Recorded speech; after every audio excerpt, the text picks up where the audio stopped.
Hey guys, Buddha here bringing you another StarCraft 2 replay cast. This will be from the Dreamhack Summer 2011 tournament. Once again, I have been casting a lot of these games, and this game will feature MC versus EGIdra, the epic rivalry. If you do not know these two players, you have not been playing StarCraft. EGIdra, a very well-known North American player, known for his bad manners that most people actually love and the rest completely hate.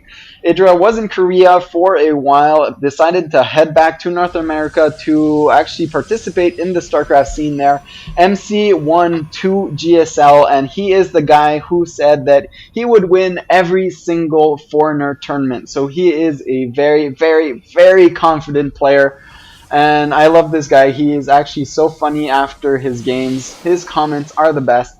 And in case you do not know the rivalry between these two players, they did play in the last Dreamhack tournament, and EGIdra got 2-0'd by MC. It was complete domination by MC basically. And then at the MLG, now about 3 weeks back, EGIdra actually 2-0'd MC in the first series, and then they got to match up later on in the tournament. And since it is an extended series, EGIdra started with a 2-0 lead in a best of 5 and best of 7 actually, and MC ended up 4-0ing EGIdra, so winning 4 games right off the bat off EGIdra to knock him out. So EGIdra was knocked out of the last Dreamhack and the MLG by MC. So he is very mad at him. Let's see if he can do anything about it in this tournament.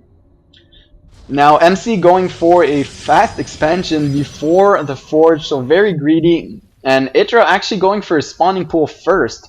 So a bit of a reversal of roles here. You actually see usually EGIdra going for the macro game and MC being a bit more aggressive.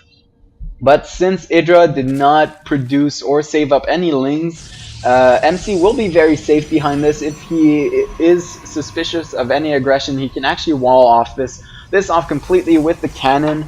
And this Forge is done, he will throw down a cannon, and EGIdra will expand right behind this at 20 supplies, as most Zergs do after a fast pool. Now EGIdra is still mining gas, not having enough force speed yet. He will pull these off gas as soon as he does have enough force speed.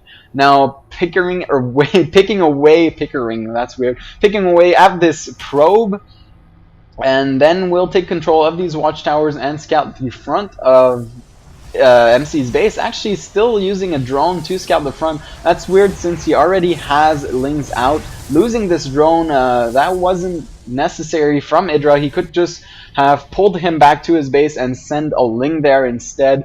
Would have been a lot better actually, losing only 25 minerals instead of 50 and being able to mine with that drone, most importantly. Now he will be droning up like a madman, producing that first queen and that second queen right away. You can actually see 5 more drones in production, gonna spread that creep. This hatchery is actually surprising by EGIdra since MC went for a very fast expansion. I guess EGIdra didn't scout it before he put down that hatchery. So if he did scout it first, he could have put it on the low ground here, which is a better expansion to take because there are more mineral patches and 2 gases compared to the single gas here and only 6 mineral patches.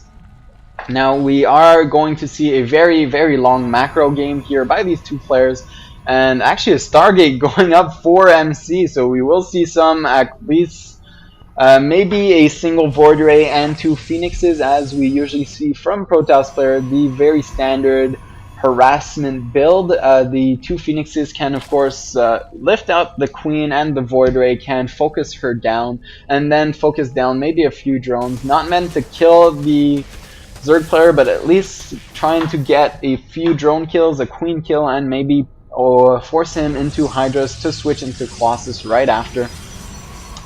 We will see how EGIdra decides to respond to this.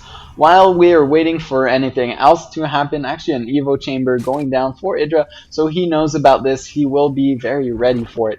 So while we wait for anything else to happen, I will announce that I have been casting a lot of Dreamhack games, as well as I just finished casting an epic MC MVP versus Hug game. It was a great game. You should definitely check it out.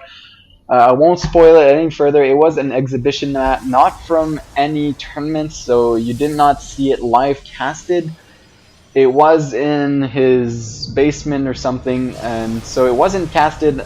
Check it out. It was an epic game, as well as check out my live stream. If you like my casts, subscribe to JustinTV/BuddhaZerg, Buddha with 1D, and you will be notified when I am live casting these games. Now the first Void Ray is out for MC, heading towards Idra's main base, but that Spore Crawler will be able to deny, finding a little loophole here between the two Spore Crawlers, but will be thwarted away by that Queen. He did see them, and Idra now repositioning that Spore Crawler will be safe from any kind of Void Ray harass, and MC deciding to keep producing Void Ray, very particular here, since he does see two Spore Crawlers in the main base, none in the main, but at least at expansion, and one at the third base from Idra. So I don't know if this will actually do any damage.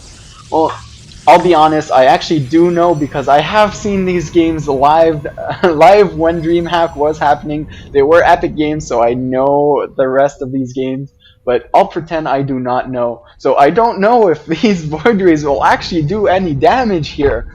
It's surprising to see that MVP actually kept going with Void Rays. Now 3 of them, they will be able to focus down this Spore Crawler, but with that Queen supporting it, I don't even know if he's gonna do any damage. Now 1 Phoenix actually up to focus down that Queen. 2 more Spore Crawlers will try and go up for Idra. These Void Rays are charged though, so they will be doing a lot of damage. Canceling that Spore Crawler, repositioning this other one. 3 Queens now will be able to deny this, and MVP saving this last, not MVP, MC saving this last Void Ray with only 1 health. Now that is micro, knowing exactly when to pull it off. I wonder if that was just a bit of luck also.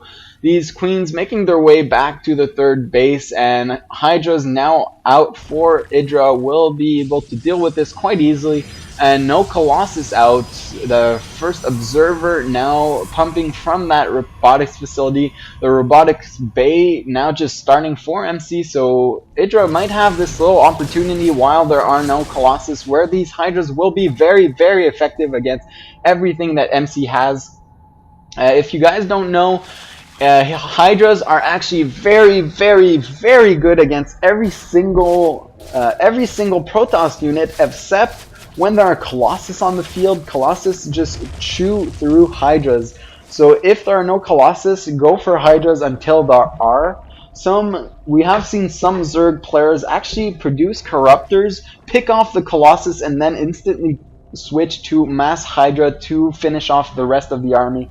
Might not be the case here, since there are already a lot of Hydras. Idra might decide to push here soon enough with these Hydras, because he must know that some Colossus will be out soon. You can see the first one actually halfway done, so his window of opportunity is closing up very fast. These Phoenixes not doing much, trying to pick off 1 Overlord, but will not succeed. Now Idra moving forward. I will just set myself to busy here. I do not want to be... I don't want anyone to chat and saying anything weird on my stream. So that forcing me to restart. Idra now trying to get us flank here, destroying these rocks, and 1 Colossus is now up. Thermal Lance not quite done. MC trying to pick off an Overlord, not succeeding. A nice little creep spread here by Idra will make those Hydras, will enable these Hydras to retreat if necessary. Now MC dealing very nicely with this double pronged attack by Idra, trying to actually sandwich this army. 2 cannons being very effective here. This Colossus will start doing huge damage to this army, but nice spread by Idra, having units everywhere, and huge push here on 3 bases. MC, his 3rd base, is in danger of going down. This death ball very effective though, and a lot of units going down for Idra. You can actually see 56 versus 67 harvesters for Idra, so he does have the better economy. Has to retreat here, will wait for these reinforcing roaches. A bit of miscontrol here by Idra, sending a few roaches forward while he should have regrouped. Only two Colossus, still two Colossus on the field rather, and picking off a few Stalkers, only a few Stalkers and two Colossus. These are very vulnerable if there is no supporting army. Idra pushing forward again, trying to pick off one. It does pick off one Colossus. These Phoenixes raising two roaches in the air, allowing the Stalkers to shoot them. Still a lot of roaches on the field. That is 14 roaches against 8 Stalkers and 1 Colossus. He does pick it off, and now at the cost of actually 5 roaches.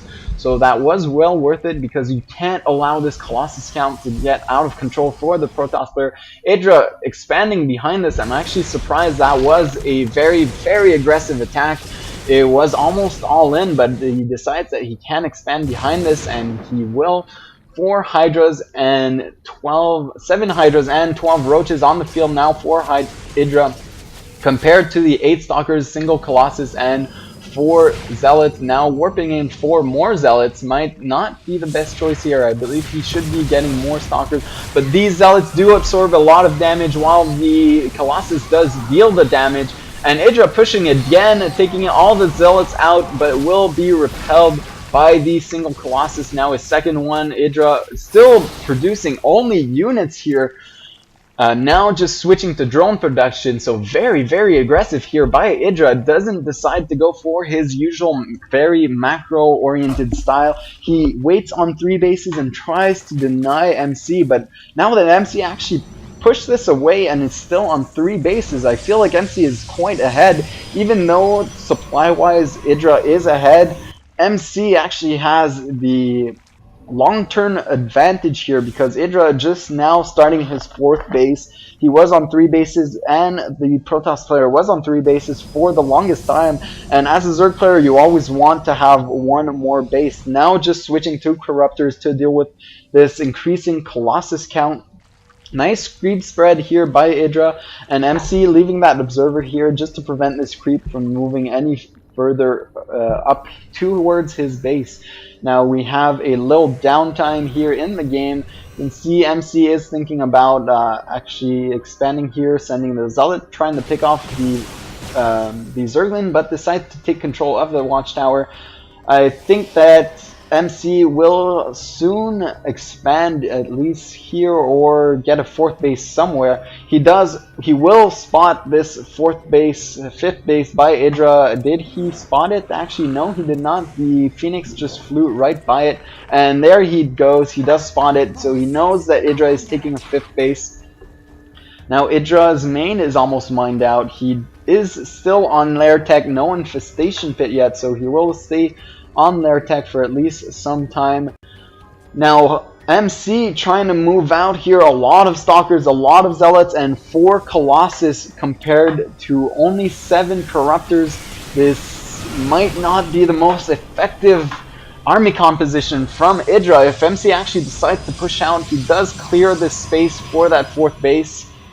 And if he actually decides to engage Idra, Idra does not have the army composition here to deal with it. He does need more Corruptors to deny all these Colossus from getting up. I mean, 5 Colossus from MC. Even if the Corruptors somehow manage to pick them all out, they will do huge damage before Idra will manages to pick them off.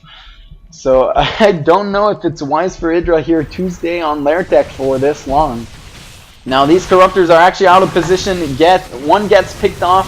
They are trying to focus fire and corrupting these Colossus. And huge engagement here. Nice little force fields, a little force field that MC actually has, and Idra will GG out of here. No way he was gonna push this back. And we are going into game 2 of this best of 3.